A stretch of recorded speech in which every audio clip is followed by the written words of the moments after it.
السلام علیکم ویورز، میں ہوں Shakir Solangi. Viewers, P T I رہنما علی امین گنڈا پور کی ایک اور بدماشی سامنے آئی ہے کہ انہوں نے ڈی آئی خان میں بلکہ ڈی آئی خان کا جو بین صوبائی چیک پوسٹ ہے وہاں پر پولیس پر فائرنگ کی ہے۔ پولیس نے ان کو روکا ہے تلاشی کے لیے، چیکنگ کے لیے، تو ان کے ساتھ گارڈز بھی تھے۔ 8 سے 9 گاڑیاں، یہ خبر آئی ہے کہ 8 سے 9 گاڑیوں کا قافلہ تھا علی امین گنڈا پور کے ساتھ، اور ان کو جب پولیس نے اجل چیک پوسٹ ہے، بین صوبائی چیک پوسٹ ہے ڈیرہ اسماعیل خان جاتے ہوئے، وہاں پر پولیس نے ان کو روکا ہے چیکنگ کے لیے، لیکن وہ مشتعل ہو گئے اور پولیس کے ساتھ تو میں بھی ہو گئی ہے، اور گارڈز کو حکم دیا کہ جی فائرنگ کریں پولیس پر۔ سیدھی گولیاں چلائی ہیں پولیس کے اوپر، جو چیک پوسٹ کے پولیس اہلکار تھے، وہاں پر پولیس کی گاڑی کو گولیاں لگی ہیں۔ یہ ایف آئی آر بھی وہاں پر ان کے خلاف مقدمہ بھی درج کیا گیا ہے، دہشت گردی کا مقدمہ، اور اس کے ساتھ 13 دفعات ہے جو لگائی گئی ہے علی امین گنڈا پور اور ان کے ساتھیوں کے خلاف۔ 4 لوگوں کو، 4 مسلح لوگ جو ہیں ان کو گرفتار بھی کیا گیا ہے۔ آفتاب نامی مسلح شخص کو گرفتار کیا گیا ہے، حسنین شیراز ہیں، حسنین شکیل ہے، اور حیدر نامی شخص جو ہے، جو ساتھی بتائے جا رہے ہیں علی امین گنڈا پور کے۔ تو علی امین گنڈا پور فائرنگ کر کے پھر بیریئر توڑ کر فرار ہو گئے اور ڈیرہ اسماعیل خان نکل گئے۔ تو یہ ایف آئی آر ان کے خلاف دائر کر دی گئی ہے۔ پی ٹی آئی آج کل ویسے ہی مشکلات میں چل رہی ہے، اور پی ٹی آئی پر پابندی کی بھی تیاری ہو رہی ہے۔ عمران خان پر مقدمات روزانہ کی بنیاد پر 2-2 3-3 مقدمات، کیونکہ وہ اقدامات کام ایسے کر رہے ہوتے ہیں پی ٹی آئی کے لوگ، نہ صرف عمران خان بلکہ پی ٹی آئی کے باقی لوگ بھی جو پی ٹی آئی کے مرکزی رہنما ہیں، وہ بھی اسی طرح بدماشی پر اتر آئے ہیں کہ سیکیورٹی فورسز پر چلے۔ ایک ہوتا ہے احتجاج میں تو مقدمہ تو پھر بھی ہوتا ہے، 144 کی خلاف ورزی کوئی کرے گا تو وہ بھی مقدمہ ہوتا ہے، چاہے میں کروں چاہے کوئی اور کرے تو اس کا بھی مقدمہ ہوتا ہے۔ لیکن جو سیکیورٹی فورسز پر فائرنگ کرے، یہ تو پیور دہشت گردی کا واقعہ ہے کہ بھائی سیکیورٹی فورسز پر کون سا شہری فائرنگ کرتا ہے، کون سا معزز شہری یا سیاستدان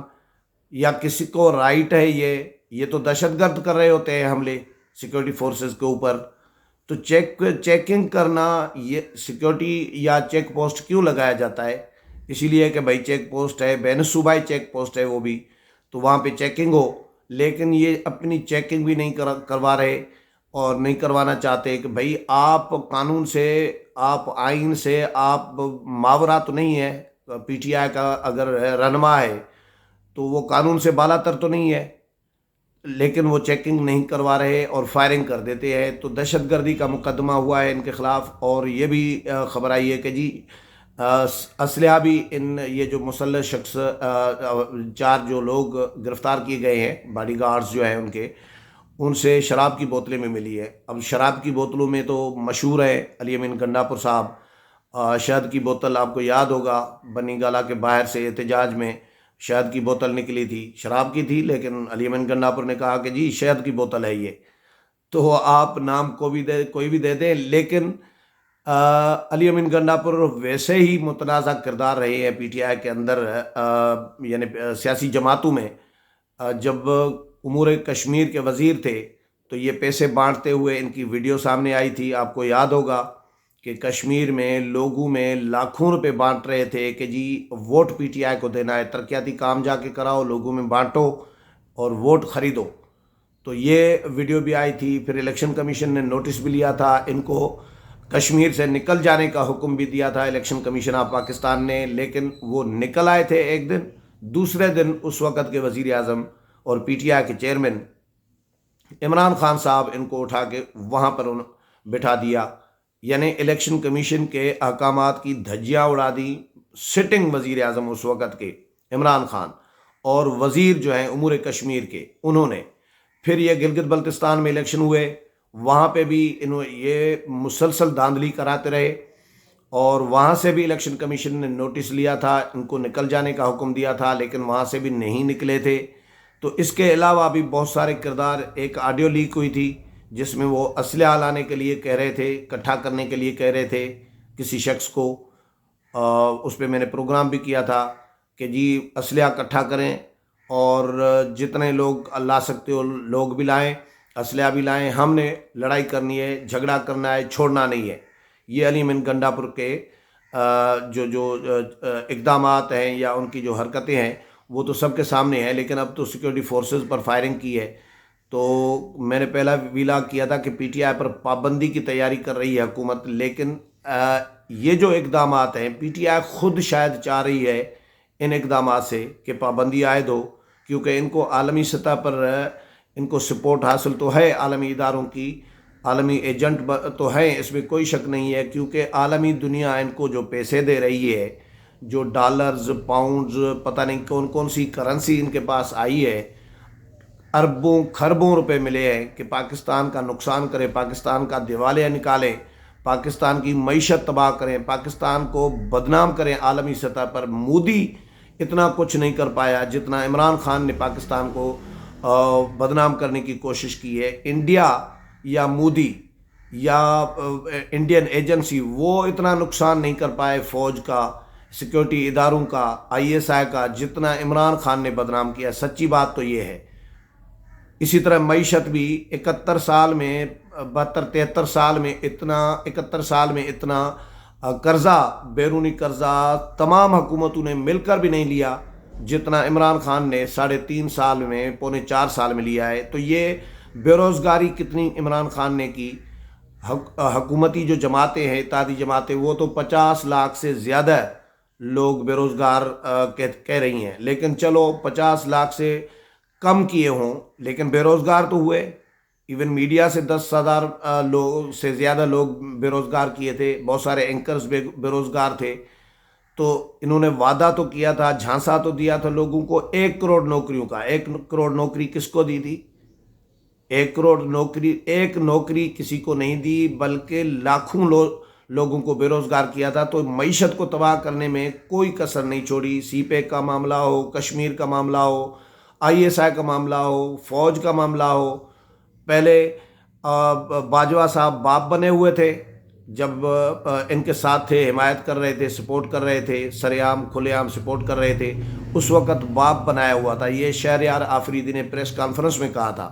کہ باجوہ صاحب ہمارے باپ کی طرح ہیں، جس طرح باپ ڈانٹ ڈپٹ کرتے ہیں، سمجھاتے ہیں بچوں کو، باجوہ صاحب ہمیں، کیونکہ وہ اس وقت آرمی چیف بنے ہوئے تھے اور